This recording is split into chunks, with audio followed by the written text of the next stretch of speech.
Bonjour tout le monde, bienvenue à un nouvel épisode. Aujourd'hui, pour la partie 2, je suis avec Xavier de Zéro Frais de Gestion. Si vous n'avez pas vu le premier épisode, allez l'écouter, ça va vous mettre un petit peu en contexte de notre petite conversation. Et puis, Xav, je te laisse te présenter. Ouais, ben Xavier Courchaine, vous m'avez peut-être déjà vu passer sur les réseaux sociaux. Si vous avez Simon dans votre algorithme, après moi, j'ai dû apparaître une couple de fois dans votre algorithme parce qu'on a pas mal un discours qui est semblable. Assez similaire. FNB, investissement, bref, entrepreneuriat. Donc, Xavier Courchaine, j'ai mon entreprise qui s'appelle ici, Zéro Frais de Gestion. En fait, vous pouvez facilement le voir dans le nom. Là, mon but, j'aide les gens à investir en bourse de façon autonome pour qu'ils se débarrassent enfin des maudits frais de gestion que les conseillers et les planificateurs financiers peuvent charger. On risque d'en parler de frais de gestion puis de l'industrie financière. On va en parler, mais moi, j'ai travaillé un peu dans l'industrie. J'ai pas aimé vraiment mon expérience.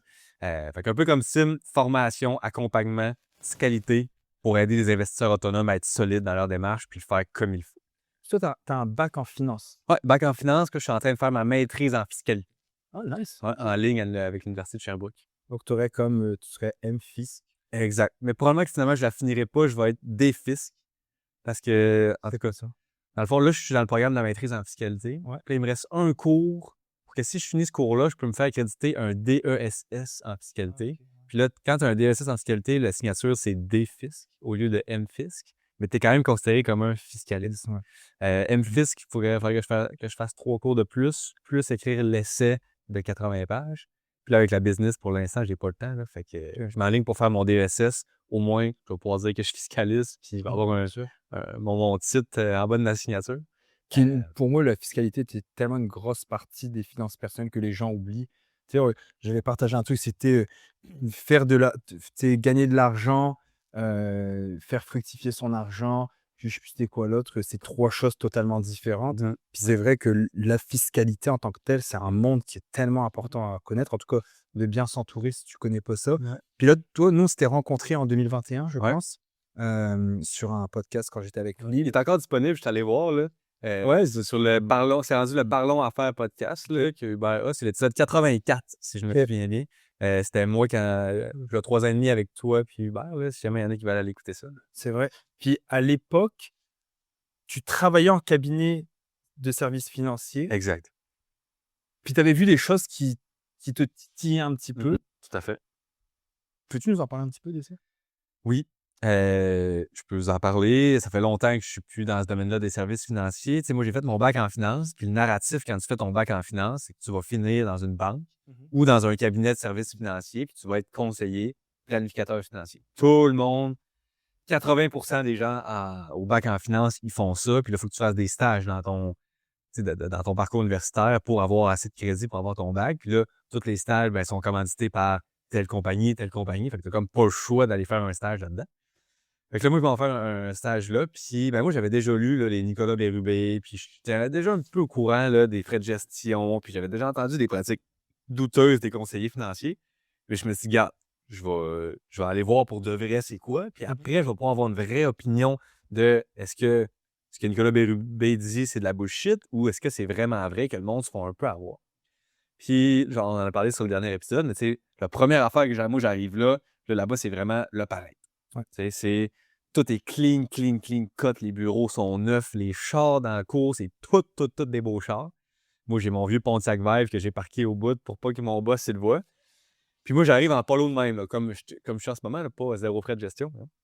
J'arrive en polo, ben tout content de commencer mon stage.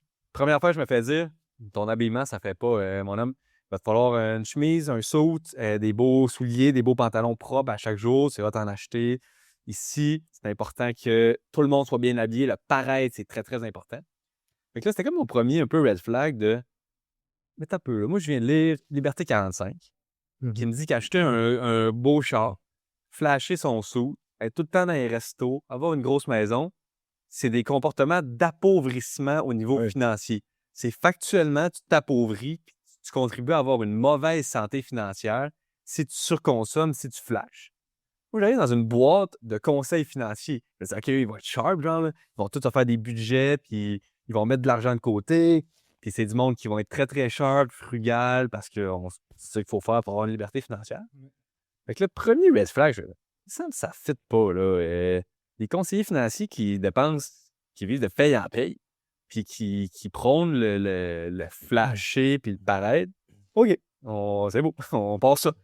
Fait que là, tu sais, moi, tranquillement, je commence à faire un peu des dossiers, puis j'étais adjoint, tu sais. Fait que moi, j'avais pas encore les connaissances. Fait que tu sais, je préparais un peu un dossier pour que quand le conseiller principal faisait dans le fond, le dossier avec le client, il était prêt, puis il avait toutes les infos du client. Puis, tu sais, moi, de temps en temps, je pose des questions. Hey, on pourrait-tu vendre des FNB ici aux clients? Puis, bon, d'ailleurs, je leur dis encore ici, mais je me suis fait ramasser parce que j'ai mis un clip là-dessus par les conseillers. Mais la réponse, le monde disait que j'inventais cette histoire-là. Elle n'est pas inventée, c'est vraiment arrivé. Je me rappelle encore de l'endroit puis du ton sur lequel ça a été dit. Mais quand j'ai demandé, on peut se vendre des FNB ici, il m'a dit, ben non, parce que nous autres, on n'est pas rémunérés avec les fonds négociés en bourse. On est seulement rémunérés avec les fonds communs de placement, donc on ne vendra pas de FNB. Là, je sais que c'est pas partout comme ça. Je me suis fait écrire. Il y a encore bien des places que c'est comme ça. Il y a des conseillers qui peuvent vendre des FNB, je le sais. OK, c'est pas tout le monde, mais c'est l'expérience que j'ai eue. Fait que là, je fais oh, OK, là, c'est vraiment comme je pense, dans le fond. C'est vraiment. Le produit FNB, il m'a pas dit qu'il était moins bon ou son fonds commun il était meilleur. Il m'a dit non, non, non. Nous, on le vend juste le fonds commun parce qu'on a une commission, parce qu'on est payé là-dessus. Fait que là, carrément, tu me dis que tu vends des produits moins bons avec plus de frais de gestion parce que toi, tu es payé. Là, j'ai pris mon trou, là, le stagiaire commence pas à...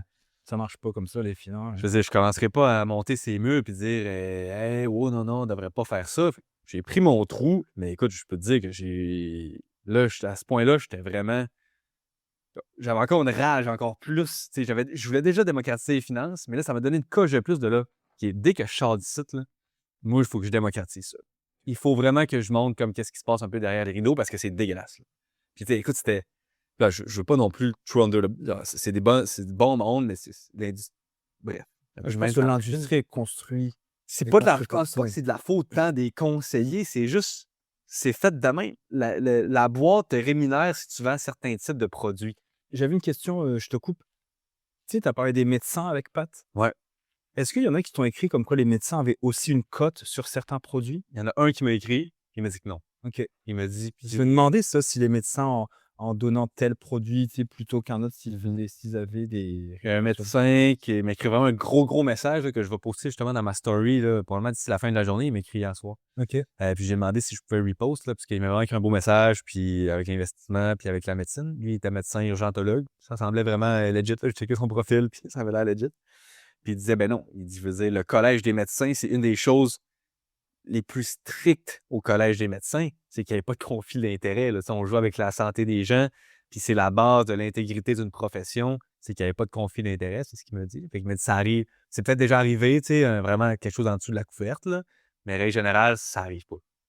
Parce que tu sais, je comprends ton point de conflit d'intérêt avec les médecins, je comprends ton point avec le. Ben, c'était pas les médecins, moi, là, que je disais. Oui, non, je sais. Non, non, je sais, mais qu'un médecin, en tout cas, moi, je serais un peu fâché que je sache que le médecin me donne un médicament qui est moins efficace qu'un autre parce que il va me vendre le moins efficace parce qu'il va faire un peu plus d'argent. Non, mais Fâché. fâché, c'est même pas le mot. Là. C'est ça, je comprends. Non, mais là, après, quand j'avais déjà parlé avec quelqu'un, pas dans un podcast, dans une conversation, puis la personne m'avait dit, la personne travaille chez Ford, puis elle m'avait dit, ouais, mais gars, moi je travaille chez Ford, je vends juste du Ford, c'est normal. J'étais comme, je comprends, mais on parle pas de santé financière, on parle pas de santé physique. Tu sais, la santé financière, c'est quand même l'une des grandes parties de notre vie. Tu sais, tu as la santé physique, tu as la santé mentale, puis tu as la santé financière qui va main dans la main. Donc, et je sais qu'il y en a quand même certaines brands, là, je sais pas comment on peut dire ça là, en français, là, mais qui sont assujettis à ce qu'ils peuvent juste vendre, mettons, pour ne pas les nommer, Industrial Alliance, par exemple, c'est peut-être pas ça, mais j'en nomme une que tout le monde va connaître, peuvent juste vendre les produits d'Industrial Alliance. Si je travaille pour RBC, je peux juste faire ça. Exact. Après, tu as les gens, comme moi, j'ai fait mon CCVM, tu es courtier en valeur mobilière. Quand tu as ce titre-là, tu peux vendre un peu tout ce que tu veux, mais il y en a d'autres. Mettons, un conseiller en sécurité financière pourrait vendre seulement ces produits-là. Puis, là encore, c'est pas méchant. Je connais du monde qui sont conseillers en sécurité financière. tu leur demandes vraiment pas d'investissement. Ils ont fait 3 mois de formation, ils connaissent les assurances, puis investissement sont comme moi. Je sais que le REER, c'est à peu près ça, mais c'est tout. Ah. Moi, quand je vois des conseillers en sécurité financière se mettre à conseiller sur de la fiscalité, puis des trucs, puis c'est comme, tu as fait un petit cours de 3 à 5 mots, là, reste tranquille, là, tu vas dire de la merde. Il y a Ouais.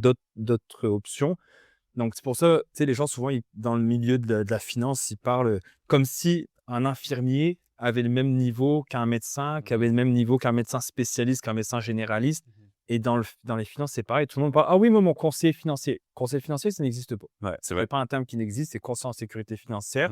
Et Après, tu as des planificateur. planificateurs financiers. Après, on a dit des fiscalistes. Tu as des conseillers en épargne collective. Même les CPA, même les gens mélangent un CPA des fois avec un conseiller en sécurité Exactement, ouais, financière, c'est tu sais. ça. CPA, c'est les comptables professionnels agréés. Comme tu as Exact. d'autres comptables qui ne sont pas CPA, tu as des CFA, tu en as qui ont leur MBA parce qu'ils ont fait plus Ouais. du côté business. Donc, les gens, ils mélangent un petit peu tout. Ils savent même pas différencier les uns des autres. Puis c'est vrai que je trouve ça déplorable si tu es obligé, entre guillemets, de fournir quelque chose qui ne correspond pas au client, mais vu qu'il est là, ben, je veux lui vendre ça. C'est comme si moi, je travaille chez je sais pas trop où, puis le client en face de moi, il a besoin, ce qu'il faut là, il y a une entreprise, il a besoin d'un pick-up. C'est ça qu'il faut. Mais moi, j'ai pas de pick-up. Là, je dis, faut que je le close. J'ai un client en face de moi, je peux faire de l'argent. Je vais pas l'envoyer à quelque part d'autre. Ah non. Puis moi, mon droit, c'est, admettons, je pourrais avoir accès à des pick-up, mais j'ai pas cet accès parce que je pourrais appeler d'autres concessionnaires. C'est mon client, tu sais, je vais me débrouiller pour lui trouver le meilleur produit. Le meilleur produit, c'est un pick-up. Maintenant, je vais lui vendre autre chose qui a un grand coffre parce que ça va peut-être fitter. Ce sera pas terrible, mais au moins, j'ai closé la vente. Et ça, je trouve que c'est un gros conflit d'intérêts. Mais dans les domaines professionnels, Ouais. les finances, c'est le seul domaine qui a un conflit d'intérêts. Quand on parle d'ordre professionnel, les ordres professionnels sont là pour protéger le client et pour pas qu'il y ait de conflit d'intérêts. On a parlé des médecins. Médecins, pharmaciens, dentistes, physiothérapeutes, chiropraticiens, avocats, CPA.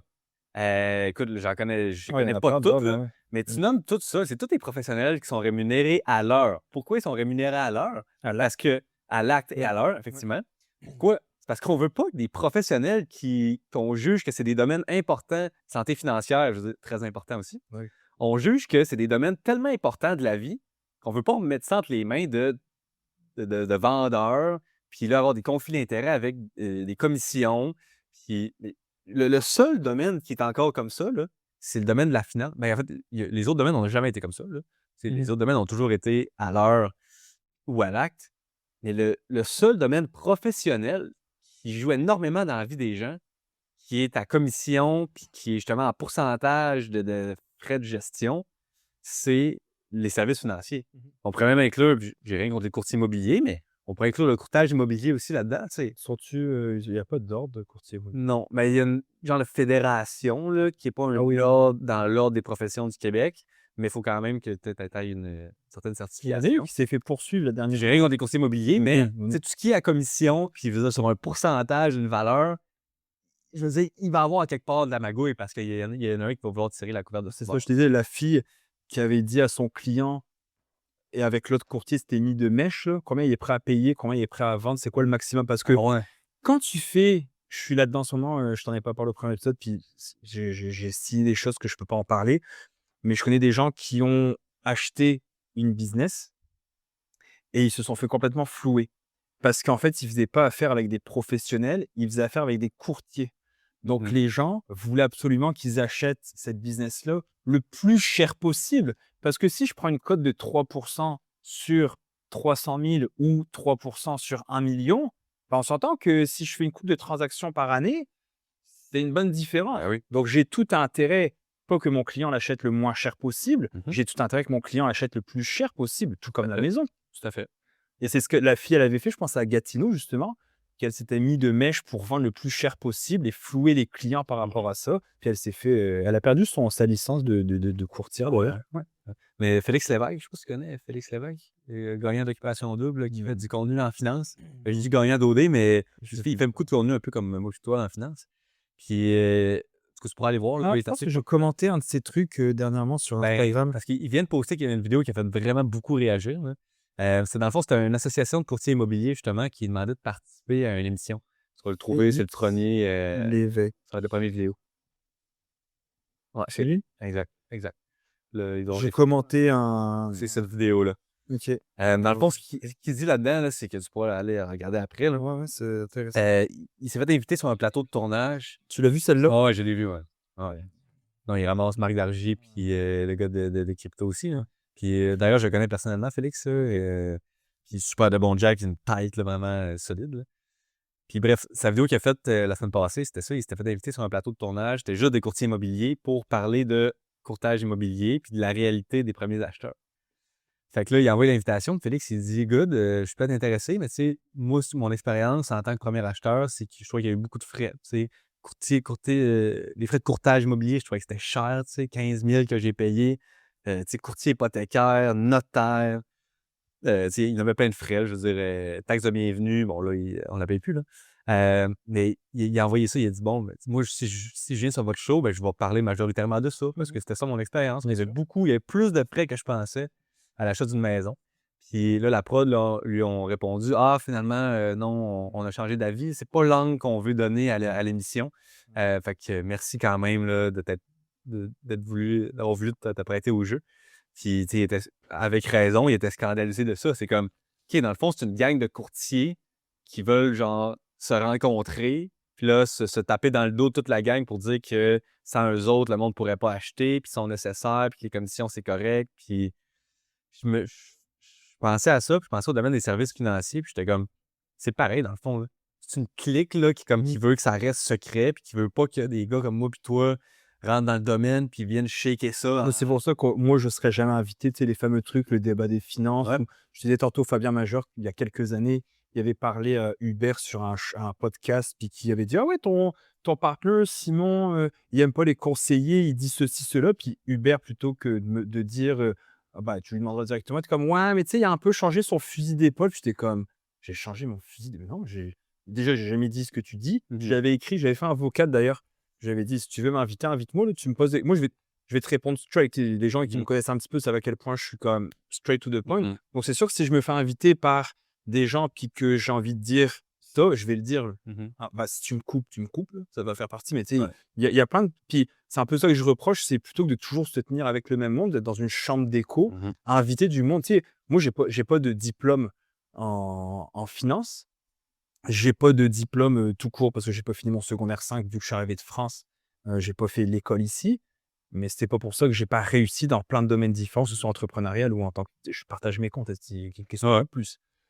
Mais c'est ça un peu que je reproche dans le domaine financier, c'est comme, c'est pas parce que j'ai pas un bac en finance ou 3 mois de trucs pour avoir mon titre de conseiller ou je sais pas combien de temps c'est d'avoir son titre là, mais pas parce que j'ai pas un an derrière la cravate que je sais pas gérer mes finances, hein.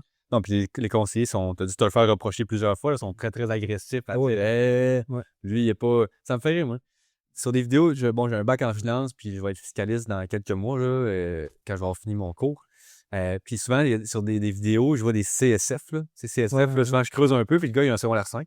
Puis il a fait son 3 mois de formation de CSF, là, puis il travaille dans une boîte, là, j'en nommerai pas, que tu as nommé exemple tantôt.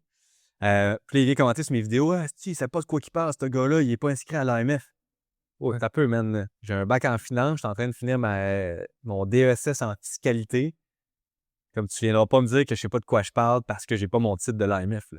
Ça me fait un peu chier. Là. Mais en tout cas, peut-être qu'il y en a qui se mettent ça. Selon moi, j'ai fait le bac en finance. Là. Moi, J'ai bien meilleur en finance que du monde qui ont fait le bac en Ah finance. bah ouais, c'est 100%. Genre, t'apprends bien plus dans les livres, dans les podcasts, dans les vidéos.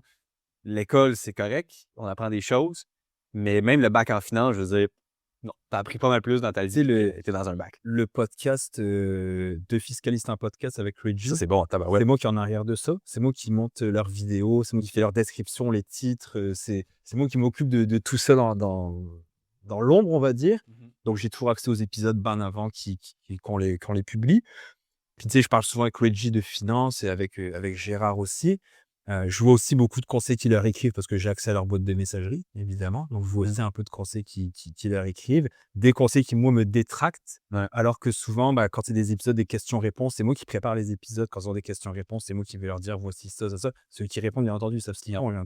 Mais moi, tu vois, j'ai vraiment beaucoup de détracteurs qui sont conseillers en sécurité financière et j'en ai d'autres, au contraire, qui partagent mes trucs. Martin Lapointe, que c'est un des conseillers que moi j'aime beaucoup, qui partage mes trucs. Il y en a une couple comme ça que je peux pas toutes les nommer, mais il y en a beaucoup qui commentent et qui partagent mes trucs. Tu sais, j'ai Pierre Mexu, il n'est pas conseiller, mais il partage mes trucs. Ouais. Donc, tu sais, moi, je suis quand même ça donne quand même une bonne crédibilité quand tu as des gens du domaine ou des fiscalistes qui partagent tes choses.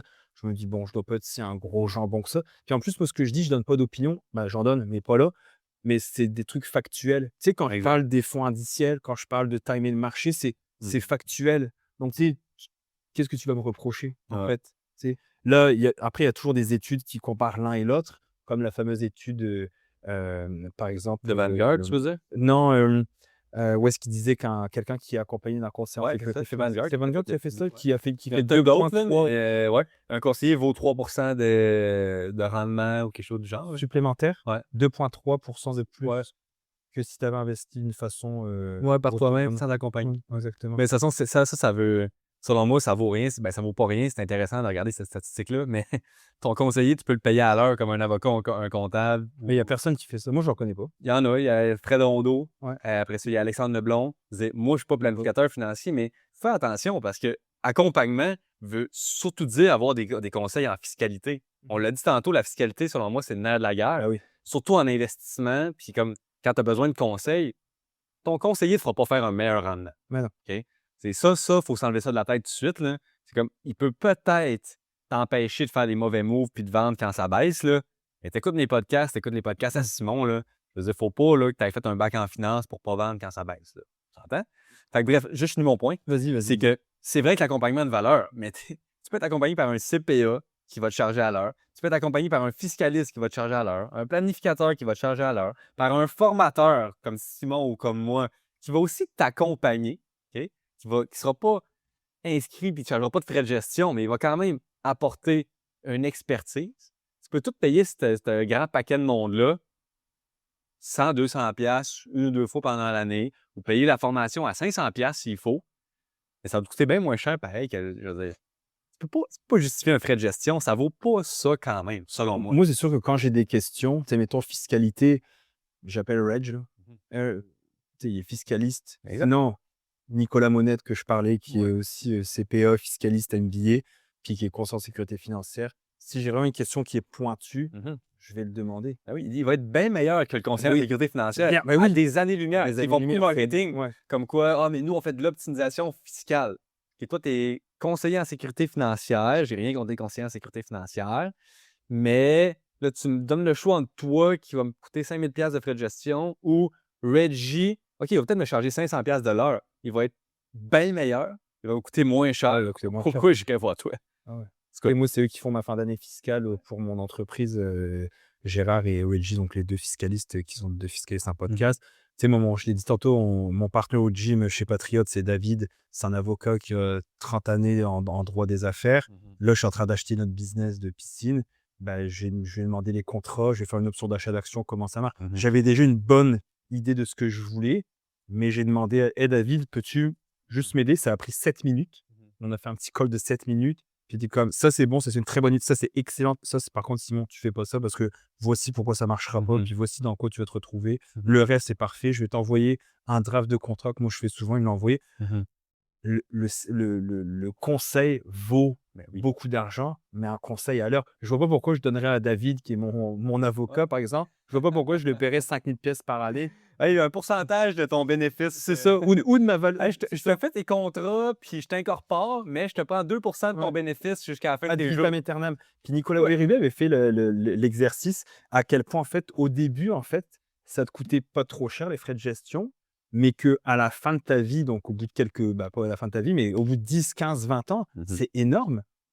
Après, on parle souvent du... C'est pas loin de 50 % de ton capital. Ah ouais, c'est ça. Au lieu d'avoir 1 million à la retraite, si tu avais investi de façon autonome, c'est pas loin. C'est un petit peu plus que ça, là. À peu près 600 000 que tu vas avoir si tu as payé des frais de gestion de 2 % versus si tu en as payé pas ou très, très peu avec des FNB comme XEQT de ce monde. Puis selon toi, je vais skip une question parce que après on reparlera de ta vision, mais selon toi, qui devrait gérer ses finances d'une façon autonome? Tout le monde. Tout le monde peut gérer ses finances. Moi, je l'explique, OK? Je ne suis pas contre l'accompagnement, je ne suis pas contre les conseillers et les planificateurs. Il y a plein de monde qui pense que je suis contre les planificateurs et la profession, ce qui est tout à fait faux. Je suis contre le Christie de frais de gestion. Moi, le meilleur des mondes, là, c'est que tout le monde a son compte de placement, son compte de courtage en ligne, Wealthsimple, this, that, peu importe. Gère ses placements de façon autonome dans des fonds négociés en bourse. Et si tu as besoin de conseils, tu vas demander tes conseils à l'heure à un professionnel, soit un planificateur financier ou un fiscaliste ou un CPA. Conseiller en sécurité financière, je suis désolé, mais même à l'heure, je ne vois pas la valeur vraiment d'avoir un conseiller en sécurité financière, à moins qu'il ait fait vraiment comme qu'il soit comme toi, là, qu'il ait écouté des podcasts, lu des livres, puis qu'il soit vraiment sharp. Là. Donc, selon moi, tout le monde devrait gérer ses placements de façon autonome. Puis si ça baisse, puis tu te demandes pourquoi ça baisse, prends-toi une heure avec ton planificateur, paye-le 400$ de l'heure, je m'en sac. Si les planificateurs financiers chargeaient 400$ de l'heure, puis que c'était clair, c'était une facture envoyée, le client savait qu'il payait 400$ de l'heure, j'aurais aucun problème. J'aurais probablement pas zéro frais de gestion en ce moment. Je ferais quelque chose d'autre dans ma vie. Fait que pour répondre à ta Je question, comprends beaucoup mieux par contre. C'est beaucoup plus clair parce que ça n'était pas clair pour moi. mais tu sais, des fois, quand tu vois des clips, tout ça, Mais non, je suis rough avec les conseillers, puis comme le monde pense que je suis anti-conseiller, anti la profession de planificateur financier. Ce n'est pas ça. Je suis contre la rémunération aux frais de gestion c'est très bien expliqué. qui est sale, en fait. Le monde ne savent pas combien ils payent. Ils payent à As-tu chaque année. dans tes consultations, as-tu du monde qui te disent je sais pas où trouver l'information? Ben, Moi, le nombre de personnes. encore pire, Simon. On regarde ensemble. Puis il y a des compagnies, c'est pire que d'autres. Je suis sûr que c'est voulu. On regarde ensemble. Écoute, on prend des 15 minutes de leur temps. Ils sont comme non, moi, si je veux le trouver, mon client de frais de gestion, on épluche tous les documents qui ont été envoyés dans le portail du client. Il n'y a aucune façon de trouver le frais de gestion, même pas en pourcentage. Puis déjà, il devrait être en dollars. OK? Des fois, on se trouve en pourcentage, mais tu sais comment c'est. Ouais. Fiche de fonds, c'est écrit RFG, RFG, ratio de frais de gestion. 2,54%. Comme, c'est chercher une aiguille dans une botte de foin, puis moi, je suis en finance. Les clients disent, mais j'aurais jamais, jamais, jamais trouvé ça. Mon gestionnaire ne m'a jamais parlé de ça. Puis là, il y en a qui vont dire, ouais, mais tu sais, le client, il passe vite. Non. Quand il y a quelqu'un qui va payer 5 000$ pour tes services toute sa vie, c'est la moindre des choses de lui mentionner pourquoi il va payer. Dans quel domaine, là, comme tu ne sais pas combien tu payes? Tu achètes un char, moi, je sais pas combien je paye. Mais non, tu payes un char, tu sais combien ça te coûte. Peu importe, tu vas faire ton épicerie, tu as ta facture. Le seul domaine au monde où est-ce que ça ne t'est pas divulgué combien tu payes, c'est les services financiers. Que même tu c'est les parlais frais de de gestion. courtier immobilier, moi j'ai acheté, vendu maison. Ouais. Tu sais exactement combien tu payes. Puis c'est pour ça que j'ai pas vraiment de problème avec les courtiers immobiliers. J'ai aucun problème avec les courtiers immobiliers. Si tu en veux un, t'en prends. Si tu n'en veux pas, Exact. Tu as la facture, c'est détaillé combien ça t'a coûté. Tu acceptes ou non le prix. Si le monde accepte de payer 15 000$ de commission, fair enough, c'est bien correct. Je vais te lire quelque chose. C'est une vieille infolette que j'ai écrite qui s'appelle « Je veux quitter mon conseiller ». Parce que beaucoup de monde, c'est « Je veux quitter mon conseiller ». Puis là aussi, j'avais été très nuancé parce que pour moi, plusieurs personnes devraient avoir de l'accompagnement. Je prends ma mère, par exemple. Ma mère, je la vois pas aller sur Questrade. C'est comme, pas qu'elle de la misère avec un ordinateur, mais pas du tout en fait. Mais tu sais, elle sait même pas ce que c'est l'investissement, c'était compliqué. Par contre, je me dis, si un conseiller, justement, un planificateur lui bâtit son portefeuille, voici Madame Paulino, voici votre portefeuille, et puis on va mettre des dépôts directs à chaque semaine, parce que maintenant, tu as des trucs comme Wealthsimple, tu peux le faire. Wealthsimple, tu peux le faire, mais moi, j'utilise Passive, qui est avec Questrade, où tu pouvais que ça mette ton portefeuille. Exactement. Donc, ça se fait. Puis maintenant, avec le AI, là, en 2020, j'ai cette personne. Et un truc qui m'avait marqué quand j'ai fait mes cours, puis c'est ce que je dis, et en fait, c'est la question que je vais poser à tous nos auditeurs, si tu me permets de hijacker le podcast. Et peut-être que toi aussi, tu pourras nous dire si tes clients ont ça. Et je sais pertinemment que moi, mettons un de mes amis, c'est Jimmy Boudreau, qui est venu plusieurs fois sur le podcast, qui est un conseiller. Lui, je sais que c'est un gars qui fait ça. Je le sais. Mon frère travaille aussi avec lui pour ses vidéos, je le sais. Mais je vous lis, selon la réglementation des conseillers en sécurité financière, ce qui est censé faire. En fait, ça dit on ne peut pas recommander une stratégie de placement à un client qu'on ne connaît pas. Et pour moi, remplir le petit fichier qu'il faut remplir sur ton profil investisseur, c'est de la scrap. Pour connaître son client, un conseiller doit réellement comprendre sa situation financière, sa situation personnelle, ses connaissances en placement. Est-ce que votre conseiller vous a demandé vos connaissances en placement? Est-ce qu'il vous a demandé c'est quoi la différence entre une obligation, une action, un fonds indiciel? Ça va être dans le questionnaire. Ça va être une question dans le questionnaire. Ouais, notez votre. Exact, notez selon vous. Les besoins et les objectifs, la tolérance au risque et la capacité d'en assumer, l'horizon de placement. Et ce n'est pas tout. Un conseiller doit réviser les informations aux 36 mois et faire un suivi annuel. Et là, ma question, c'était, est-ce que c'est ton cas? Si oui, tant mieux. Sinon, il y a peut-être un problème. Et en fait, je disais, il y a un autre élément important à prendre en compte si tu veux faire le changement, c'est si tu as des bonnes connaissances, est-ce que tu vas paniquer au premier mois 10%? Est-ce que tu savais que les marchés peuvent chuter sans que ce soit la fin du monde? Et est-ce que si tu comprends ta propre stratégie et que tu ne réagis pas à l'instinct ou à l'intuition, le nombre de personnes qui disent, ah mais j'ai l'intuition que cette compagnie-là, je suis comme, non, il n'y a pas d'intuition. Donc, c'est ce que je disais, il y en a plusieurs qui veulent changer en disant, mon conseiller n'est pas bon, mon collègue a fait 8%, mais moi, j'ai fait 3%. Et moi, je dis, qu'est-ce que tu lui as dit à ton conseiller? Comment tu l'as aiguillé? Et je pense que le problème, c'est un manque d'éducation flagrant au Québec. Puis je suis d'accord avec le fait de la rémunération parce que plus tu gères d'actifs. Et la raison aussi, les deux fiscalistes ont reçu un gars qui est un CFA qui s'appelle Ruben et il leur dit que lui, il peut prendre des clients, c'est 1 million pour prendre le client. Et là, j'étais comme, en fait, c'est comme si tu allais chez le concessionnaire. Après, tu vas me dire, mais tu pourrais aller chez BM qui n'aura pas de voiture pour toi. Mais c'est comme si tu allais quelque part, puis non, on ne veut pas te servir. Non, ça m'intéresse. Écoute, comment tu es habillé, puis ton portefeuille, ça ne m'intéresse pas. Et ça, c'est un gros reproche que je fais. C'est pour ça que je disais, je parlais de Jimmy Boudreau. Lui, il prend n'importe qui, il prend les jeunes. Et après, le problème, c'est qu'un conseiller en sécurité financière, pour monter l'administration d'un client, que le client ait 1 million ou 1 000 $, c'est la même paperasse. Donc lui, il est comme, attends, 1 million à 2%. Et après, attention, le conseiller ne fait pas de 2% dans ses poches. Il fait à peu près 0,05. OK. Fait qu'il fait le quart, le 2%, il va faire le quart après ça. Ça paye, c'est à peu près le quart. OK. Bon, tu vois, ça, c'est intéressant à savoir. Fais tes calculs, là, c'est très, très payant. Très, très, très payant. Ah bon, il y a beaucoup de planificateurs qui gèrent 100 millions sous gestion. C'est faisable. Avoir 100 millions sous gestion, là, c'est 500 000 par année. Il y a plusieurs conseillers qui gèrent 100 millions d'actifs. C'est 500 000 par année. Il y a plusieurs conseillers en sécurité financière, planificateurs financiers qui gagnent beaucoup plus que des médecins. C'est pas une exception.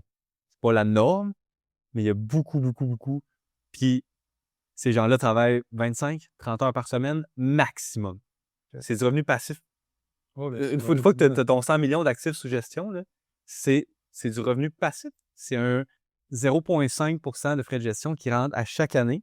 Oui, bon, tu as certaines diligences à faire qui n'est certainement pas respectées si, avec tous les témoignages. J'en connais beaucoup qui c'est ça, exactement. Il y en a des super bons. Là. Je dis pas que je dis pas qu'ils sont tous pas bons. La majorité sont souvent bons.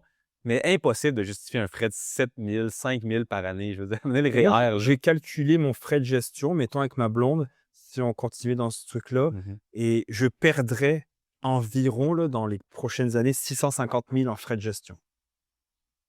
650 000, pour moi, c'est de l'argent. Puis j'avais dit un truc que les gens n'aimaient pas, c'était quelqu'un qui était capable de placer 3 000 $ par année pendant X nombre d'années. Puis je pense que le frais de gestion, c'était genre, ça aurait coûté comme, je me souviens plus, mais je pense que c'était 60 000. Puis je dis, ou peut-être plus que ça, mais je disais, si tu es seulement capable de mettre 3 000 par année, je pense que le 60 000 serait peut-être mieux dans ta poche que dans la poche d'un conseiller. C'est ça que je disais, c'est en fait tout se calcule, puis il y a un coût qui est des fois pas facile à savoir. C'est pour ça, moi, quand je vends des programmes ou 1 heure, il y a un ami à mon frère qui voulait prendre une consultation avec moi, puis il dit, c'est cher. Mais j'étais comme, c'est cher, je vais te faire sauver le nombre de personnes que je rencontre, puis que c'est quelques minutes, puis finalement, on parle, puis je leur montre comment moi, je set up mon Quest Trade, il y a de l'information pertinente. Ah ouais, la fois passée, c'est un entrepreneur, il voulait un truc sur finance, investissement, puis il y a un entrepreneur en climatisation. On commence à jaser, puis là, je lui explique comment ça marche l'avance à l'actionnaire. Il n'avait jamais entendu parler de sa vie de ça, puis il était comme, il dit, c'est le 30 minutes, genre, le plus payant pour moi que je vais avoir pris parce que tu viens comme de m'expliquer des trucs de fou. Donc, moi, c'est pour ça que je suis un peu des fois moins en train de vendre des formations. C'est tellement général que je me dis, tu sais quoi, m'assois avec le gars. Je dis, t'es un mauvais entrepreneur parce que tu vends 1 heure de ton temps. Ouais. Ça me dérange pas, je m'assois pendant 1 heure. Donc ça, j'entends souvent. Puis moi, je peux te dire en toute transparence, là, j'ai 2 formations. J'en ai une à 600 $ puis une qui vaut les 1 000 $. C'est un accompagnement one-on-one. On est ensemble en team. Je te prends vraiment par la main. Puis souvent, des gens m'écrivent. Ils me disent, j'aimerais ça suivre ta formation. C'est quoi les prix? Je leur dis upfront, habituellement.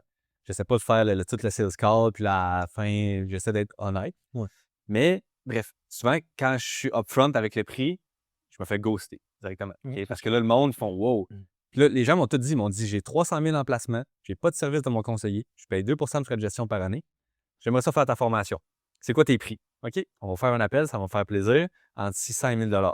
Je me fais ghoster, je sais que c'est le prix. Ouais. C'est arrivé plusieurs fois. C'est correct, je sais que c'est de l'argent, puis je sais que c'est pas tout le monde qui a ça à investir, c'est correct. Puis là, moi, souvent, des fois, je redouble ou la personne dit, je vais y penser. Je vais y penser veut dire, je veux pas le faire. Fait que là, je dis, OK, c'est correct que tu y penses, mais rappelle-toi que là, tu payes beaucoup plus que ça à chaque année en frais de gestion. Ben oui. Depuis plusieurs années, puis ça va continuer à augmenter comme ça. Est-ce que tu veux quand même qu'on se fasse un appel pour regarder c'est quoi les avantages? Puis là, souvent, je me fais ghoster. Puis je reparle à ces personnes-là, tu sais, qui me disent que je vais y penser. Je leur parle dans 6 mois, 1 an. Et là, évidemment, ils n'ont rien fait. Ils fait encore les frais de gestion, tout ça. Puis c'est comme, c'est tellement fort, cette industrie-là, que même si rationnellement, vu que le monde ne paye pas, ça se prend directement dans leur compte. Ils sont même pas capables de mettre 5, ils sont même pas capables de faire le trade. OK, je paye 500$ pour ne plus payer 5000, mais c'est comme s'ils ne payaient pas vu que ça passe directement dans leur compte. Dans leur tête, là, ils croient pas, on aurait dit. Fait que c'est comme toi, le monde ne sont pas prêts à prendre 1 heure de consultation, à faire une formation, puis ils continuent à payer des frais de gestion toute leur vie. Après, c'est une fois que tu es au courant, dans ma tête, c'est comme, bah, fais ton choix. Puis il y en a peut-être Exact. des gens que ça rassure. Tu sais, il y en a beaucoup qui paniquent. Je sais pas si tu en as dans ton entourage qui paniquent quand la bourse, elle fait moins 3, moins 4%. Moi, j'en ai beaucoup qui m'écrivent, là, je fais quoi? Puis je suis comme, tu fais comme avant. Y a-tu quelque chose qui a changé dans le monde à part rien? Non. Bon, bah, ah oui, mais il y a Trump. Ouais, ok, cool. Mais tu sais, puis pour vraiment répondre à la question que tu me demandais, qui peut gérer ses finances de façon autonome? Moi, je pense que c'est tout le monde, mais il faut faire attention. Il faut que tu sois formé ou accompagné à l'heure avant d'investir de façon autonome. Je recommanderais à personne qui a jamais ouvert un livre, écouté un podcast de finances personnelles, se lancer là-dedans. Il faut que les gens se forment comme il faut, parce que tu peux tomber sur de la suite bullshit. Il faut que les gens soient bien formés. Mais je prends l'exemple, j'ai accompagné peut-être 100 clients avec l'investissement autonome depuis... au début, c'était gratuit. Là, bon, depuis 1 an et demi, c'est rendu sérieux avec 0 frais de gestion. Au total, j'ai accompagné 100 clients avec l'investissement autonome sur 2-3 ans, on va dire. On entend souvent des conseillers qui vont dire « Ah non, mais les gens ne sont pas capables. S'ils baissent, là, ils ne sont pas capables de ne pas sortir l'argent. » Je fais des suivis avec les clients que j'ai. 0 ont vendu. Il y a eu des crashs. Là. Il y a eu tarif. Après ça, il y a eu le crash de 7%. 0 personnes qui ont vendu. En entendant ça, je leur demande « Est-ce que tu étais stressé quand ça a baissé? » Pas en tout. Mais non, tu m'as bien formé. Tu me l'as dit. Tu me l'as montré sur 100 ans que c'est normal. Tu me l'as dit que ma retraite est dans 20 ans. Je m'en fous bien. On dit au premier épisode. Et t'as 25, mettons, j'en ai 38. Je sais très bien que je vais vivre des corrections. Je sais très bien que je vais vivre des crashs. Je sais très bien que je vais vivre des changements de gouvernement. Je sais très bien qu'on va vivre des guerres. On va avoir des périodes d'inflation. Est-ce qu'on va vivre une autre pandémie? Peut-être. Sûrement. Oui, dans le sens, il nous reste tellement. Tu sais, si on se fie à l'espérance de vie régulière, c'est normal. Tu sais, j'ai retrouvé le chiffre parce que c'est pour ça que je scrollais, pas parce que je suis impoli. 3000 par an sur 25 ans avec un rendement de 8%. Si tu payes des frais de gestion de 2% ou, admettons, un VGRO VEQT à 0,2, c'est 68 400 $ en frais de gestion. Puis là, c'est même pas réel ce truc-là, le 68 000, parce qu'on l'a dit au premier épisode ou celui-là, je me souviens plus, que le 68 000, c'est de l'argent que tu n'investis pas. Donc, tu coupes aussi ta progression. Oui. Si vous comprenez les intérêts composés, Exact. Ça vient effriter tout l'effet des intérêts composés, le frais de gestion. Si je mets 6 500 par an pendant 25 ans, 6 000 par an, c'est moins que le CELI actuellement. Donc, tu sais, je ne sais pas non plus des chiffres de fou. Là. Même chose, 8%, c'est 123 650 $. Ça, c'est 125. Ça, c'est juste sur 25 ans. Ça, c'est j'imagine quelqu'un qui commence, mettons, de 35 ans. 25 à 30 ans. Je suis mêlé dans les questions. Donc, dans le fond, de 30 ans jusqu'à 55 ans. 25 à 35. Excuse. 25 à 60 ans. Ça fait 35 ans. Ouais. Ça serait le double de ça parce que là, l'intérêt composé, tu le disais, qui est exponentiel. Ouais. Puis c'est pas fini. À la retraite, tu continues à payer des frais de gestion en maudit. Ouais. Fait qu'au lieu de te sortir 70 000 de tes placements, tu te sors 50 000 de tes placements à chaque année. C'est la différence, c'est littéralement la différence entre avoir une belle retraite où est-ce que tu voyages, tu aides tes petits-enfants, tu gardes le monde, tu n'es pas stressé, versus une retraite que tu vas te bercer sur ta chaise de ta cour arrière, tu ne sortiras pas tant que ça, Puis tu sais, Ça joue sur la retraite des gens, là, ça me bien fait sûr, capoter. bien Là. sûr. Tout ça parce que le conseiller en sécurité financière fait 300 000 400 000, puis lui, il est dans son Audi, sa grosse maison, il a son chalet, son bateau. En sous. J'ai rien contre le monde qui font ça. Mais si c'est au détriment de la retraite des épargnants puis des particuliers, ça, je peux pas accepter ça. Il fallait que je fasse quelque chose. Je peux pas rester chez nous à rien faire. Puis tu sais, de 6 500 par an, c'est pas énorme. Puis pendant 25 ans, c'est-à-dire, mettons, il y en a plein qui nous écoutent qui ont moins de 30 ans. Ouais. C'est ton cas. Donc, tu pourrais faire la vida loca de 20 à 30 ans, puis de tirer à 30 ans, de 30 ans jusqu'à 55 ans. C'est pas énorme. C'est 30, 40, 50, 55. C'est 25 ans. T'imagines que tu aurais payé quand même 123 000 en frais de gestion. Ouais. Après, j'avais pris un autre exemple. C'est quelqu'un qui met encore son 6 500, mais qui a déjà 30 000 de côté. Là, on est rendu à 183 000. Et là, j'avais mis quelqu'un qui a un peu plus d'argent, qui met 20 000 par année pendant 25 ans. Là, tout le monde est dit, 20 000, c'est beaucoup, mais regarde, 10 000 toi, 10 000 ta blonde. Il y en a qui le font. Il y en a plusieurs qui le font. Moi, j'en connais beaucoup dans mon entourage qui mettent à peu près 20 000 par année. 100%. C'est 509 000 $ de frais de gestion. Un demi-million si tu as mis 10 000 toi, 10 000 ton conjoint pendant 25 ans. Et il y en a qui investissent pendant 30, 35, 40 ans. Ben, la majorité des gens investissent toute leur vie. C'est ça. De 25 jusqu'à leur mort, là, t'es encore investi quand t'as 80 ans, là, puis t'es encore en vie. Là. Puis là, t'imagines, C'est incroyable. un demi-million de frais de gestion. Non, puis ça me fait capoter, puis c'est juste sur la peur des gens. T'sais, on va souvent entendre ça. Puis s'il y en a, d'ailleurs, je ne vais pas me plugger, là, mais bon, l'épisode 24 de Zéro frais de gestion, c'est un débat entre moi et Patrick Raymond de Pat de Financièrement parlant. Je l'aime bien, Pat. C'est un super beau podcast, je l'adore en fait. Mais c'est un débat qu'on a eu. Lui, c'est un ancien conseiller, puis lui défend l'industrie des conseillers. Moi, je défends ma vision, ta vision aussi de l'investissement autonome. Allez voir ça pour avoir vraiment les deux points. Épisode 24? Épisode Ouais, il 24. mettra un lien. Ouais, c'est une bonne idée. Comme ça. J'ai vraiment beaucoup de bons retours. Puis honnêtement, si vous voulez faire un choix éclairé entre autonome versus conseiller, c'est le podcast qu'il faut écouter. Parce qu'on se relance. C'est pas juste nous deux qui font juste dire nos affaires. Là. Même chose que si tu écoutes un podcast de deux conseillers, c'est bien certain qu'ils vont dire plein d'affaires sur l'investissement autonome. Puis une affaire qui revient souvent, c'est ça. C'est ceux qui sont autonomes, ils seront pas capables de subir une perte. Ils vont vendre quand ça baisse. Ça, c'est pas vrai. J'ai eu 100 clients, 0 qui l'ont fait. Une personne qui m'a appelé. Moi, je mets beaucoup d'emphase là-dessus. Je fais là, regarde, là, tu peux m'appeler, ça ne me dérange pas. Mais je te le dis, là, il n'y a rien. Regarde sur 100 ans, ce n'est pas grave si ça baisse. C'est normal. Je les drill. C'est normal. Je veux dire, c'est des cycles économiques. Fait que sur 100 clients que j'ai accompagnés, il y en a une qui m'a appelé pour que je la rassure en manière. Mais là, j'ai vraiment besoin d'un appel là, pour savoir qu'est-ce qui se passe. Là, c'était pendant les tarifs de Trump. Ça a été un appel de 10 minutes. Je ne donne pas de conseils financiers. Je veux dire, on a une discussion ensemble. Puis ça a été correct après, elle a gardé ses investissements. Donc, sur 100 clients, toi, tu dois en avoir accompagné des centaines, si ce n'est pas des milliers. Ben juste avec Lib, quand j'ai vendu Lib, on avait 1532 clients qu'on a accompagnés. C'est fou. Puis toi, comment les gens, est-ce qu'ils vendaient tout quand ça baissait? C'est pas arrivé. Ben non. Peut-être que je ne l'ai pas su, mais la majorité, en fait, c'est tellement clair. Pour moi, ça, c'est pas un argument, par contre. Tu vois, je suis un peu pas déçu de Pat, mais pour moi, c'est pas un argument que les gens vont vendre dans la panique. Si la personne elle s'est bien formée avant de faire l'investissement autonome, tu sais, c'est pas un truc qui est caché. Tu sais, les plus grands de ce monde le disent que c'est normal que ça chute. Donc, non, pour moi, c'est pas. Mais le pire, c'est que parce qu'une personne qui n'est pas éduquée financièrement va se faire avoir par la peur à cause de ça. Sans dire, c'est factuellement un mauvais argument. C'est ça qui me fait chier. Mais quelqu'un qui n'est pas éduqué financièrement, avec l'éduqué, ils vont l'avoir avec la peur. Ah non, moi, je veux pas là, tout perdre. Je trouve qu'ils jouent avec la peur des gens, bref. Moi, c'est ce que je disais un peu, c'est si tu es quelqu'un qui aime jouer, gamble, qui a un problème avec le jeu, investis pas en bourse parce que tu vas trouver, tu sais, dans le sens que... Après, quand je parle de bourse, investir par soi, je parle d'investissement autonome. Je sais, on parlait des groupes Facebook tantôt. Il y en a plein que je regarde leur choix.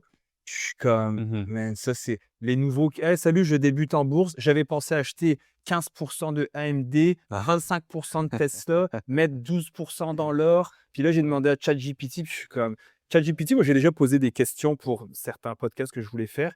Il y a des fois, il dit tellement de la merde. J'en trouve bon, moi, quand même.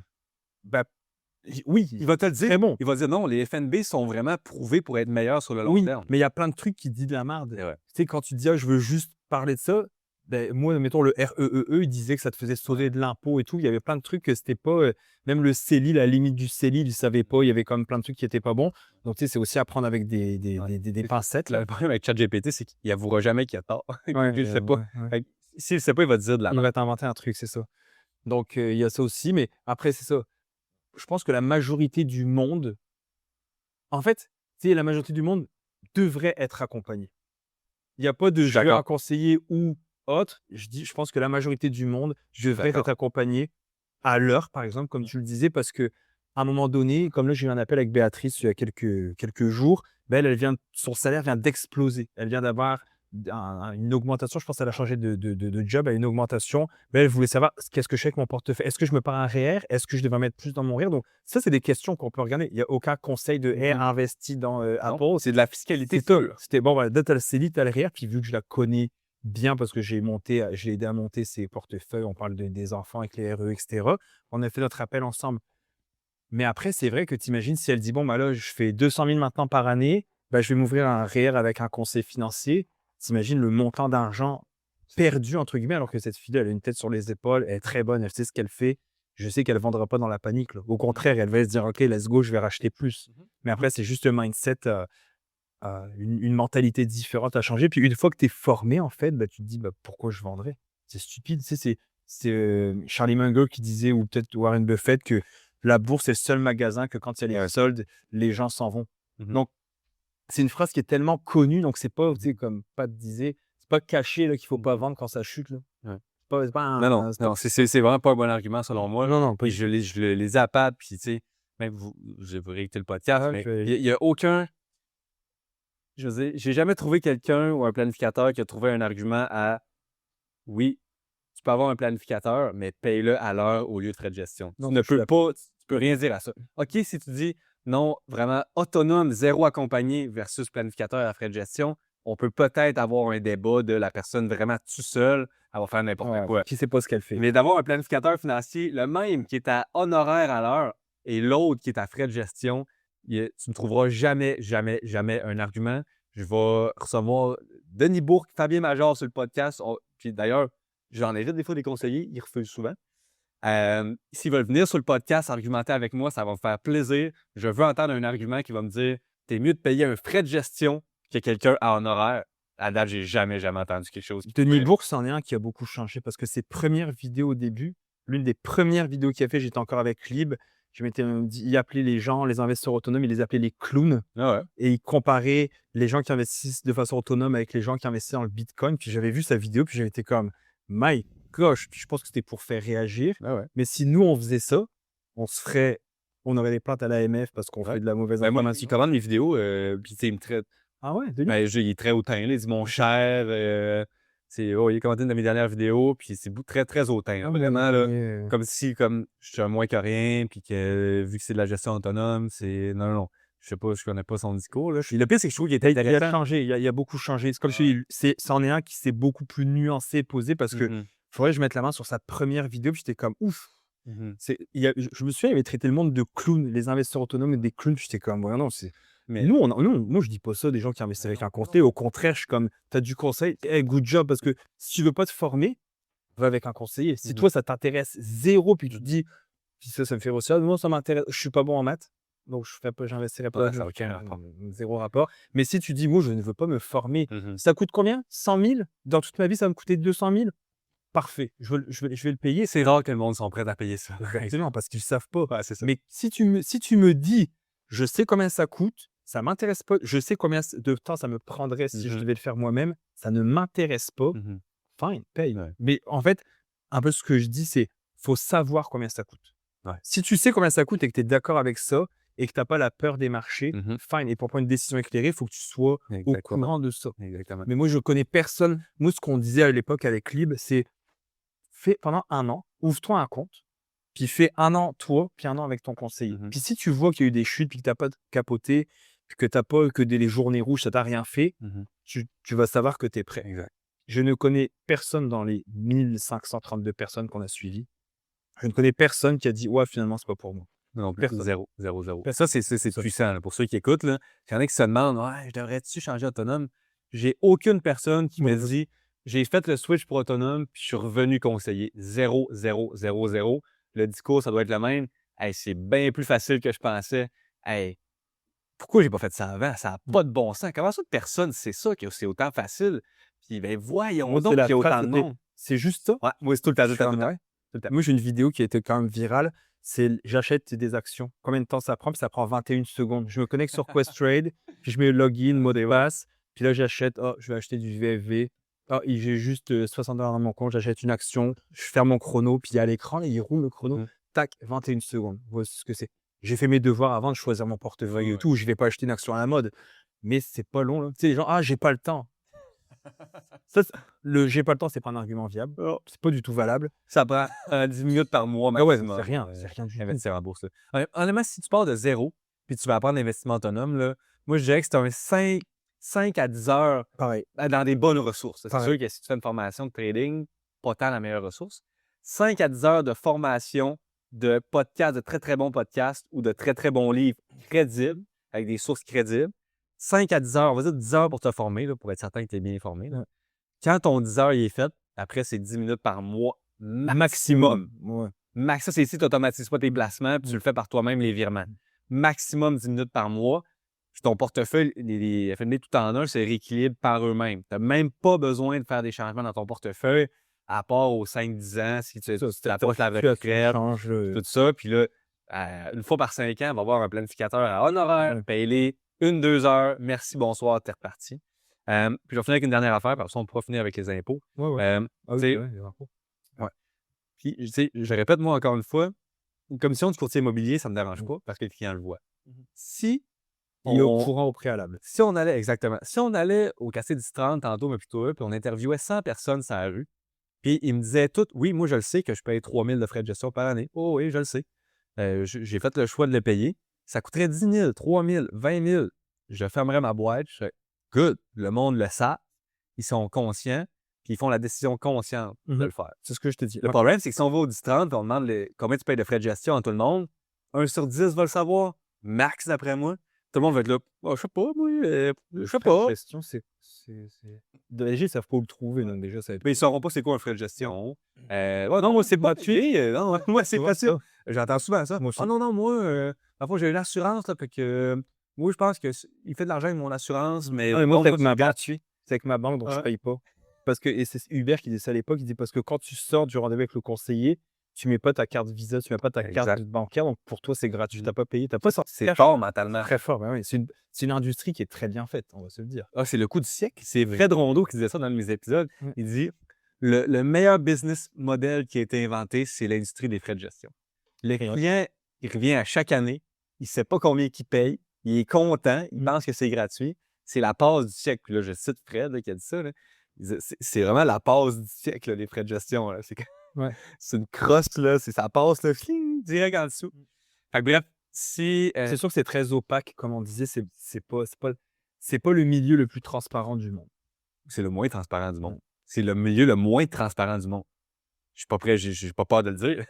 Je veux dire, dans chaque domaine, tu sais combien tu payes. Le gars qui fait de la construction, bon, à la limite, tu fais du noir, mais tu sais comment tu payes, Colin, ta toiture, puis ta peinture, puis ta piscine. Bref. C'était mon petit aparté pour finir là-dessus. Là. Tu voulais me parler d'impôts. D'impôts, oui, je voulais qu'on fasse le dernier bout d'épisode sur les impôts. Tu fais des déclarations d'impôts. Donc, je voulais te laisser aller là-dessus. Tu avais parlé la fois passée des retraités. Moi, j'avais fait un clip aussi qui est tout le temps viral à chaque fois que je le poste parce que je réutilise mes clips, où ça disait que 40% des retraités gagnaient moins que 25 000 par année. Ce qui est très peu.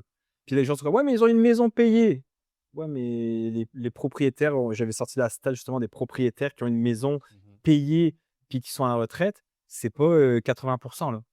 C'est moins que ça. Parce qu'il n'y a pas 65% de propriétaires au Québec. Mais oui, qu'est-ce que tu fais avec ta maison? Ouais, tu vis dedans.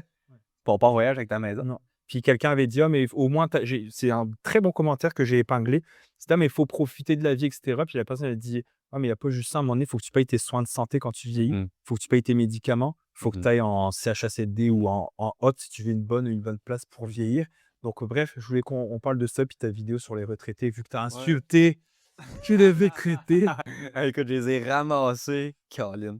Mais oui, on peut faire du pouce là-dessus. Tu sais, moi, mon échantillon, j'ai une clientèle de 500 clients pour les particuliers. OK. Puis c'est monsieur, madame, tout le monde. C'est oui, une couple d'investisseurs autonomes là-dedans, mais c'est majoritairement monsieur, madame, tout le monde. Fait que je vois vraiment toutes sortes de situations financières. Des riches, des moins riches, des jeunes, des vieux, des retraités. Puis ce que je disais dans mes podcasts, puis je l'ai repris en clip, c'est ce qui m'a le plus frappé ça fait 4 heures que je fais des impôts. Ce qui me frappe le plus à chaque année quand je fais la saison des impôts, c'est que les retraités, ils ont vraiment pas beaucoup de revenus. J'ai mettons 50 retraités là, de 70 ans et plus, mettons.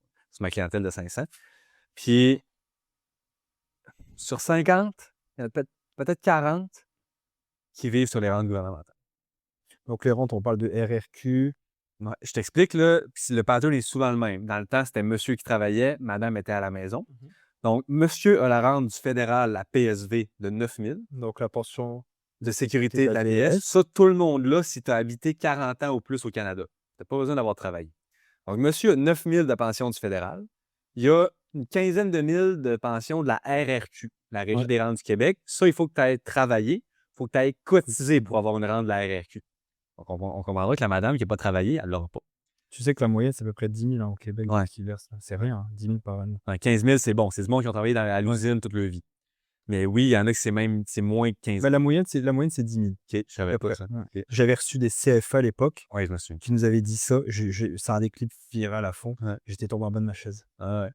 Ouais, c'est fou. Mais c'est ça. Fait 15 000, c'est le meilleur des scénarios. La moyenne, tu le dis, c'est 10 000. Ouais. Puis le maximum, c'est 19 000, je crois. Ouais, ça monte à chaque année, là, mais 18-19 000 à peu près. Ouais. Si tu as cotisé vraiment toute ta vie au maximum, mais c'est rare quand même, les gens qui ont... Parce que pour le maximum, là, c'est indexé à l'inflation, là, mais c'est 70 000. Plus maintenant. Ouais, mais là, il y a une nouvelle cotisation, là.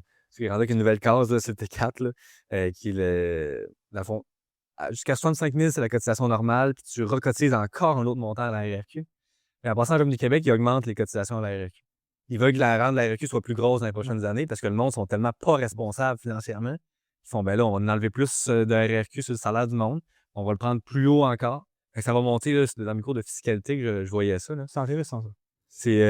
Là, c'est 65 000. Là, ils vont monter à 70 000, puis ils montent ça quand même assez agressivement là, à 80 000 et quelques. Là. Okay. Fait qu'on va cotiser de plus en plus à la RRQ. Où ça me fait chier. Toi aussi, sûrement. Parce que nous, on aimerait mieux mettre notre argent et la gérer par nous-mêmes. Moi-même, ouais, je fais pas plus d'argent. Ouais, ben, tu me payes en dividende, d'ailleurs. Pas de aussi. Ça me fait tellement chier de payer de la RRQ. S'il y en a qui ont des business incorporés, si vous versez un dividende, payez pas de RRQ. Consultez un comptable, un fiscaliste, là, mais c'est un petit... fait, bref, monsieur 9 000, fédéral, on va dire 15 000 du provincial dans les meilleurs scénarios. Puis madame, elle a seulement 9 000 du fédéral. Elle n'a pas la rente du provincial parce qu'elle n'a pas travaillé. Okay? Donc, total, 9 000 plus 9 000 plus 15 000, ça fait 33 000 de revenus familial. Okay? Là, ça, c'est... Tantôt, j'ai dit 40 familles sur 50 qui avaient des revenus modestes. Ceux qui avaient juste des rentes, c'est environ 40 okay? Fait que 40 des retraités, c'est juste des rentes. Monsieur RRQ plus PSV. Ouais, donc t'as pas de REER, t'as pas de CELI, t'as pas... CELI, je le sais pas peu. CELI peuvent le retirer sans que je le voie, ouais. Mais honnêtement, tu sais, quand j'allais dans le dossier de l'ARC, c'est rare qu'il y ait un CELI. Quand il y a juste les rentes, c'est parce que les gens n'ont pas épargné. Fait qu'ils vivent sur 35 000 de revenus familiales. Ça, c'est un scénario. L'autre scénario, c'est souvent il y a un fonds de pension qui se rajoute pour monsieur. Travailler dans le shop d'une usine toute sa vie, il y a une rente de 30 000. Fait que tu ajoutes à ça, tu sais, bon, fédéral, rente du fédéral, rente du provincial, fonds de pension, qui tourne souvent autour de 20-30 000 par année. Puis la madame a juste la... Ça, c'est très, très, très fréquent. La madame qui a juste la PSV, là, c'est très, très, très fréquent. Il y a un divorce, là, je ne sais même pas qu'est-ce que la personne fait. Je sais que dans ce temps-là, c'était comme ça. Là. Mais s'il y a des femmes qui écoutent et qui sont vraiment dépendants financièrement d'un conjoint ou quelqu'un, là, sont vraiment à un divorce, je ne sais même pas qu'est-ce que tu peux faire avec 10 000 de revenus par année. Là, il y a le supplément de revenus garanti. C'est ça, le SRG. Mais ça reste que c'est pas énorme. Là. Fait que bref, ça, je l'ai vu énormément, des retraités qui ont...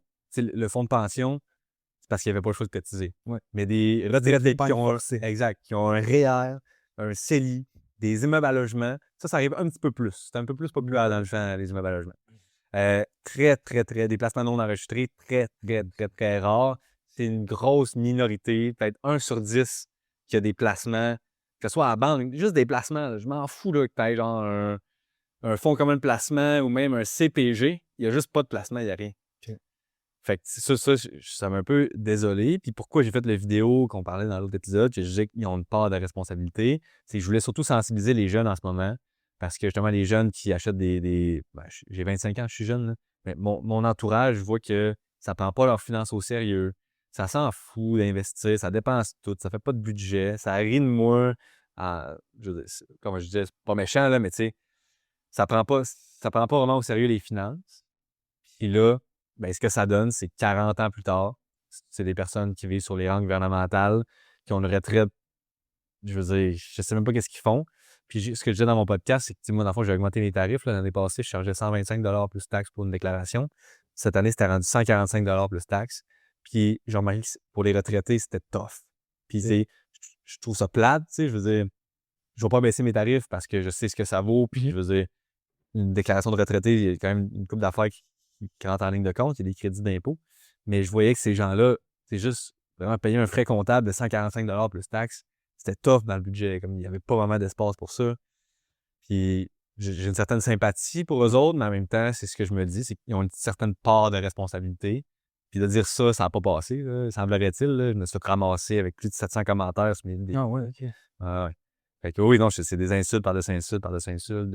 C'est sûr qu'avant, mettons, je prends ma mère, tu parlais de femme divorcée, c'est C'est ma mère, c'est le cas, c'est son cas. Mon père l'a empêché de travailler toute sa vie parce qu'il disait: «Ah mais si tu travailles, je vais payer trop d'impôts», ce qui est complètement débile. Mhm. Ça, c'est la première chose qu'un homme fait pour, contrôler une femme. Donc ma mère, elle a cotisé à rien du tout.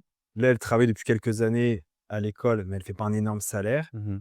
Là, elle a investi massivement, donc là, elle arrive, avec un très bon montant d'investi parce que c'est moi qui lui gère ses placements, puis c'est moi qui lui fais faire son rendement. Mhm. Puis je lui ai dit: «Si t'en perds, admettons, là, c'est pas grave, je vais être là pour te backer, tu sais, je suis là, donc t'en fais Mhm. pas». Mais elle ne le savait pas. Non. Nous, notre génération, même si je suis plus vieux que toi, Mhm. ils le savent. Si tu es moindrement sur TikTok, Instagram, whatever, Facebook, tu as vu ce qu'il fallait faire. Mhm. Moi, cette génération-là qui n'investissent pas, puis qu'ils arrivent à 35, 40, 45 ans, ouais, mais je savais pas. Non, non, Mhm. tu savais. Quand tu vois des Pierre-Yves McSween en as-tu vraiment besoin, qui est sorti en quoi, 2018, je sais pas trop. Mhm. Ça fait plus longtemps que ça, Plus je longtemps que pense. ça. Parce Ouais. que Liberté 45, c'était en 2020. Ouais, c'est peut-être 2017, 2018. Bon. Donc, tu sais, il y a le fameux l'inflation. Ouais, mais l'inflation, mais j'étais comme, mais t'étais où avant l'inflation? Parce que moi, j'ai pas toujours payé mon gaz à 2 $. Mhm. L'épicerie, oui, elle est chère, mais avant, elle était pas. T'étais où avant? Mhm. Donc, moi, je suis d'accord qu'il y a une part de responsabilité pour des gens comme ma mère, par contre, qui a 62 et Ouais. elle le savait pas. Mhm. Et il y en a beaucoup qui ne le savaient pas non plus. Mais Mhm. après, comment t'expliques qu'il y en a qui sont partis de rien, puis qui sont Exact. maintenant multimillionnaires? Ils ont fait un moment dans le parcours, ils se sont informés, ils ont rencontré les bonnes personnes. Je ne sais pas si c'est un coup de chance, mais comment ça, il y en a qui ont réussi, puis d'autres qui ont Exact. réussi. Parce qu'il y en a des retraités qui ont bien joué leur carte. Là, puis j'ai parlé de la majorité, Ouais. mais j'avais aussi des retraités que le compte Disney, les fonds négociés en bourse, tout était hyper sharp. Ils ont tous lu les livres. Ils ont utilisé CELI quand c'est sorti, ils sont renseignés. C'est pour ça que je dis qu'il y a une part de responsabilité. Puis je le dis aussi dans mon podcast, je le sais qu'il n'y avait pas autant de ressources. Ben oui. Il y avait Ouais. plusieurs enfants. Je veux dire, salaire peut-être moins élevé, mais en même temps, je veux dire, les maisons étaient moins élevées, le coût de la vie était moins élevé C'était moins aussi, là. fait, ouais. C'est l'exemple que je donnais, c'est comme, bon, là, il y a une couple de mois, là, c'était les jeunes qui chialaient parce que les maisons étaient trop chères. Ouais. Puis là, nous, c'est plus dur que les vieux. Puis là, à cette heure, c'est les vieux qui chialent que les jeunes, on est. Formation. Fait que dans le fond, le monde, c'est juste, vous aimez juste ça vous victimiser, là. Ouais. Mais bref, en tout cas, je veux pas non plus taper le clou, là. Mais, mais je suis d'accord qu'il y avait moins d'outils, puis d'éducation, puis que c'était moins accessible comme aujourd'hui. Mais ça reste que, tu sais, t'arrives à 30, 35 ans. Tu regardes tes affaires, là, tu te dis, non, mais à un moment donné, il va falloir que je prenne la retraite. Là. Ouais, il faut prévoir. OK, il y a moins d'outils, mais là, comme je vois pas comment tu arrives. Puis je mets pas le blâme, j'aurais peut-être pas fait mieux dans ce temps-là. Mais je me dis, une personne qui est moindrement allumée, tu te dis, ben là, si je continue de même à pas mettre d'argent de côté ou rien faire, là, je vais arriver à 65, j'aurai pas d'argent. Au moins, je vais me renseigner, c'est quoi les rendus du gouvernement? Tu sais, souvent, Ça va comme être moi, assez? moi, sur mes commentaires, c'est ouais, mais au moins, je vais en avoir profité. C'est en train de, tu sais, mettons, moi, je dis souvent, mets 50 $ par semaine de côté. Mhm. C'est 200 par mois, c'est pas énorme, c'est correct. Tu sais, mettons, pour commencer. Puis là, souvent, ou mets 100 $ par semaine, peu importe. Voilà, les prix sont plus élevés, donc on va arrondir à 50. Tu vois, mais non, moi, je veux profiter de la vie. Tu es en train de me dire, parce que tu es en train de me dire que toi, profiter de la vie, c'est avec 50 $ par semaine? Mmh. C'est ça pour toi, profiter de la vie? T'es sérieux? C'est genre 2 McDo par semaine? C'est ça, puis un café au Starbucks? Profiter de la vie, c'est ça? Moi, quand je t'ai dit, je vois maintenant l'effet boule de neige, puisque ça fait quand même plusieurs années. Quand je vois, mettons, la fois passée, je dis à ma blonde: «Hey babe, tu sais que de janvier à mai, juste en valeur nette, on a pris 100 000. On n'a pas j'ai pas eu beaucoup d'argent de côté, on a mis peut-être 10 000 cette année à date. Mmh. Parce que vu que je suis juste à dividende, bah, j'ai plus de place dans mon CELI, j'ai plus de place dans mon REER, bah, et ça sert à rien que je pourrais placer dans mes non enregistrés, mais je place dans mes business. Ouais. Je trouve que c'était plus rentable pour moi pour l'instant. Mais je dis à ma blonde: «Hey, on a pris 100 000 de valeur nette, puis je compte même pas ma business patriote, puis je compte même pas piscine et club Mmh. dans ma valeur nette». Parce que c'est difficile, Ouais, je comprends. en 5 mois, on avait pris 100 000. Mais c'est parce que au début, on plaçait 50 $ par semaine. Mmh. Puis après, on a placé 100, puis après 200, puis après, on a continué à en mettre. Mmh. Mais c'est ça aussi, c'est qu'il faut que tu commences tôt. Puis eux, ils n'avaient pas l'accès à l'information. Mais même les gens maintenant qui ont accès à l'information, quand je parle de REER dans mes vidéos, le REER, c'est de la prise de main, c'est de l'arnaque. Jamais je donnerai mon argent au gouvernement. Débile, ça. Le CELI, lol, n'importe quoi. Ouais.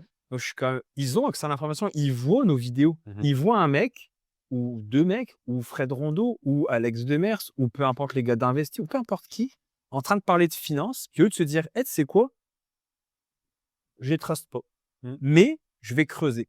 S'ils sont 2, 3, 4, 5, 6, 7, 8, 9, 10 à nous dire ça, puis qu'il y a Pierre-Yves McSween qui parle de ça à la radio, puis qu'il y a Denis Bourque, tu sais quoi?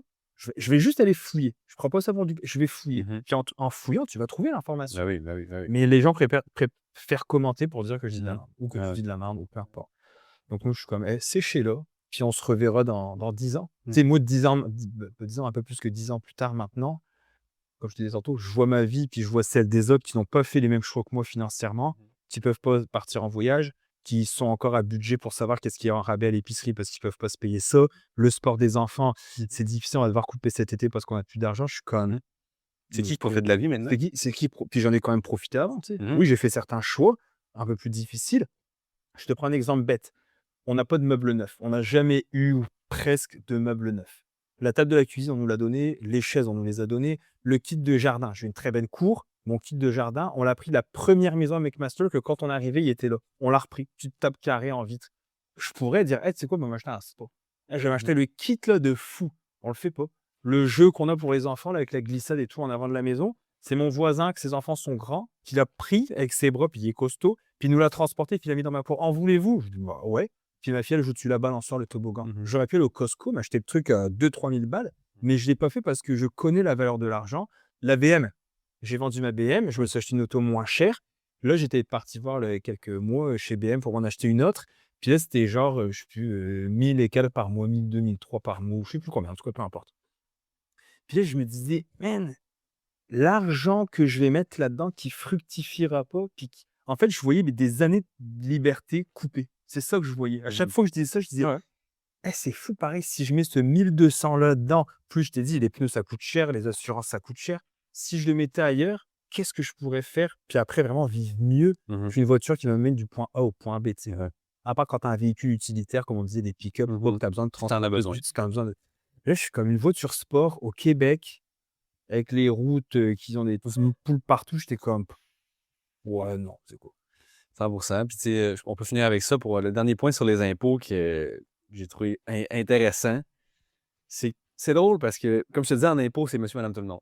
Ouais. Ceux qui font des consultations puis des formations, C'est des gens qui ont un certain c'est niveau. des gens qui ont justement un certain niveau d'intellect, qui sont capables, tu sais, ils vont pas juger au premier regard, ils vont faire leur recherche, puis ils vont essayer de comprendre les choses. La majorité des gens sont pas comme ça. Puis, ce que je remarque, c'est, bon, la majorité du monde, quand tu leur parles d'argent, ils disent sac-moi à paix. Tu les parles pendant l'année, là, quand t'es comptable, t'es populaire 2 mois par année. C'est vrai. Mars-avril, là, tout le monde, hey, comment je fais pour sauver de l'impôt? Fait que là, souvent, ce qui arrive, c'est ça. Mars-avril, c'est là que le monde veut sauver de l'impôt. OK. Première fois que je leur dis, trop tard. Et si tu veux sauver de l'impôt dans tes impôts, mars-avril, il fallait au moins que tu te prennes 2 mois à l'avance pendant la saison des REER. Je dis pas qu'il n'y a pas des optimisations à faire pendant les impôts, là, mais le gros de la job, il est à faire avant. Il faut planifier pendant l'année. Ça, je dis toujours aux clients, je dis, bon, ben, si tu as pris des REER, t'es-tu éligible au CELIAP, t'as-tu regardé si tu es travailleur autonome, t'as-tu regardé toutes tes dépenses déductibles, c'est ça, c'est une comptabilité pour prendre note de toutes tes dépenses déductibles. Non, j'ai rien fait, moi, je vais te donner ça à peu près. Mais bref, Ce que je me rends compte, c'est que les gens qui ne planifient pas, de un, c'est ceux qui payent le plus d'impôts. Fait que quand tu leur parles en milieu d'année, hey, parce que moi, j'ai envoyé toujours un courriel aux clients vers l'automne à peu près. Voulez-vous qu'on se parle de vos impôts de l'année prochaine pour planifier, pour essayer peut-être de faire sauver de l'impôt avec les véhicules enregistrés de le CELI, le REER, le CELIAP, etc. Puis bon, je comprends que la grande majorité ne répondent pas aux courriels, puis comme la majorité des courriels qu'on envoie. Des fois, il y en a qui répondent, puis il y en a qui en prennent, c'est super. Il y en a qui finalement, ça marche pas. Puis, ce que je me rends compte, c'est ceux qui n'ont rien planifié ou quand je les croise dans un événement, puis je leur parle de ça, puis ils me disent ouais, non, ils prennent pas trop ça au sérieux. C'est tout le temps ceux qui payent le plus d'impôts. Okay? Fait que ceux qui ne planifient pas, qui mettent moins de temps sur leur planification financière puis d'impôts, ils payent moins d'impôts. C'est ceux-là qui chialent le plus après le gouvernement. C'est vraiment drôle, là. J'ai du monde que je leur écris pendant l'année, puis des fois, je leur parle même au téléphone. Hey, là, il faudrait se faire une rencontre. Là. On pourrait vraiment comme planifier tes impôts, puis on pourrait optimiser ça. J'ai vu telle affaire, j'ai vu que tu avais de l'espace REER. Là, cette année, tu as une meilleure année. Ouais, je te redis ça. Je te redis ça, égal, on sait ce que ça veut dire. Là. Je te redis pas ça. J'ai pas le temps. Ouais, mais ça me tente pas. Je prends pas le temps. C'est ça, je prends pas le temps. J'aime ça. Puis là, c'est drôle, on arrive à la fin de l'année, puis là, la personne a un bill d'impôt d'une couple de mille, des fois 5 000, travailleur autonome, des fois, il peut avoir des gros montants d'impôts à payer. Puis là, ces gens-là, c'est souvent les premiers à chialer. Hey, on paye donc bien de l'impôt au Québec, mais voyons donc, j'en ai payé toute l'année, puis là, j'en repaye encore à la fin de l'année. Gang de crosseurs, je l'entends souvent, ça. En tant que comptable, j'entends souvent ça. Asti, crosseur, hein? Je veux dire, j'ai le goût de rire, là, je suis comme... Puis le monde qui dit ça, c'est tout le temps du monde qui n'ont jamais répondu à mes courriels, ils n'ont jamais fait l'effort de faire une comptabilité, ils n'ont jamais fait l'effort de s'instruire sur le REER. Je leur dis, moi, mes clients, moi, j'ai un podcast, en passant, je fais des vidéos, tu sais, je conseille d'aller voir. Vous allez probablement sauver de l'argent puis apprendre des affaires. Ouais, mais checker ça. Mais checker ça. Pas ça. Puis, fait que, bref, s'il y en a qui écoutent en ce moment, c'est comme passer du temps à écouter des podcasts puis passer du temps sur ses finances, c'est payant. Tu sais, moi, je le vois directement dans la déclaration d'impôt. Puis, l'incompréhension après ça, souvent, les gens, quand ils ne comprennent pas la fiscalité et la finance, ben là, ils vont mettre le blâme sur... Des fois, même moi. Des fois, c'est comme, hey, t'es sûr que t'es un bon comptable? Regarde, c'est pas de ma faute. T'as vendu un immeuble cette année, là. C'est sûr que tu vas avoir un gain en capital. Ouais. T'as hérité d'une maison, t'as revendu, ça va être imposable. T'as des actions de chez Rio Tinto qui te donnent des actions aux autres, puis t'as des dividendes étrangers qui viennent du Royaume-Uni. Ça va être ajouté à ton revenu, là. C'est sûr que si t'as jamais pensé à ça, il va y avoir un impact fiscal. Ouais. Fait que ça, c'est un autre affaire que j'ai remarqué, c'est que bon, la majorité du monde, on le sait, là, mais tu sais, ils ne s'intéressent pas à leur finance, à leur fiscalité. Ça fait en sorte qu'ils payent beaucoup plus d'impôts dans leur déclaration. Puis c'est eux autres qui chialent le plus après ça qu'on est trop imposés, puis que ci, puis que ça. Fait que je trouve que c'est une expérimentation de la société avec une clientèle d'impôts. C'est comme... Le monde sont responsables à... Ouais, c'est ça. Puis après, ils se plaignent, comme tu dis. Mais merci, Xavier. Merci à toi. Je sais pas combien de temps il a duré celui-là. Quand même, mais une bonne heure et demie quasiment par épisode. Bon, écoutez, en espérant que vous avez aimé ça, merci Xavier d'être venu. Merci à toi. Et puis, on va mettre les liens dans les épisodes. Moi, habituellement, je mets tout le temps les liens. Donc, si jamais vous voulez voir les vidéos de Xavier, le premier épisode et autres, eh bien, n'hésitez pas et on se revoit au prochain épisode. Je sais pas quand, mais bien. Salut. Bye.